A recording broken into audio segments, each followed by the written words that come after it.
Hey guys, it's Mr. Wishahi again. Today we're going to continue talking about right triangles and how we could use the Pythagorean theorem. I'm going to start off by writing my formula for the Pythagorean theorem. You want to write it as many times as possible just so you always have it handy. So a squared plus b squared equals c squared. So that's just another way of saying the sum of the squares of my two legs, a and b, is equal to the square of my hypotenuse. That's just how you would describe the Pythagorean theorem. Okay, so let's look at our triangle. We got a right triangle that has two leg lengths of 8 and 15. We don't know our hypotenuse's length, which is going to be our longest length.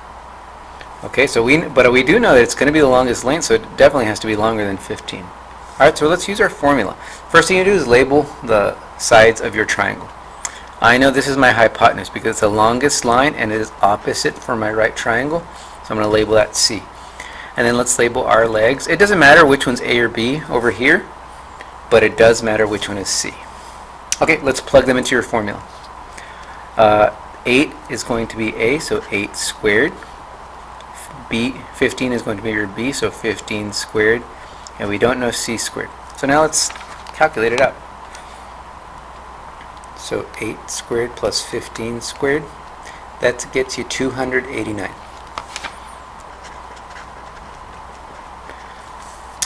Alright, we're not done yet.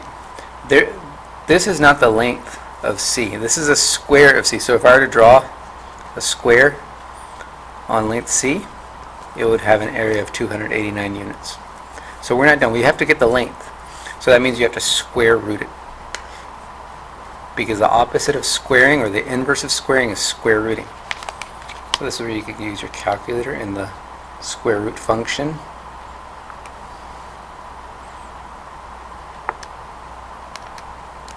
And that gets you 17.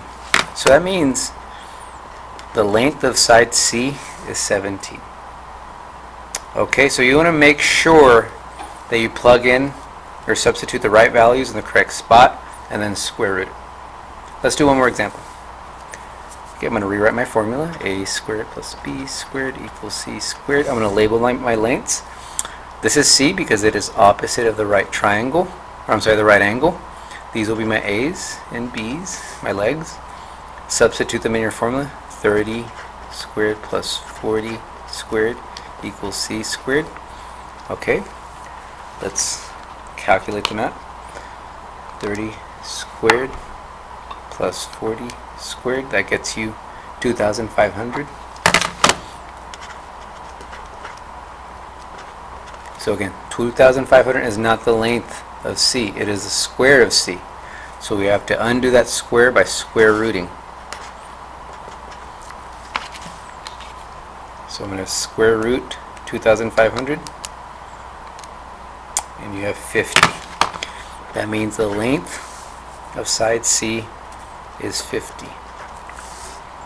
Okay, so just remember, use your calculator, make sure you write out your thoughts, make sure you label your sides, and then let the calculator do all the work for you.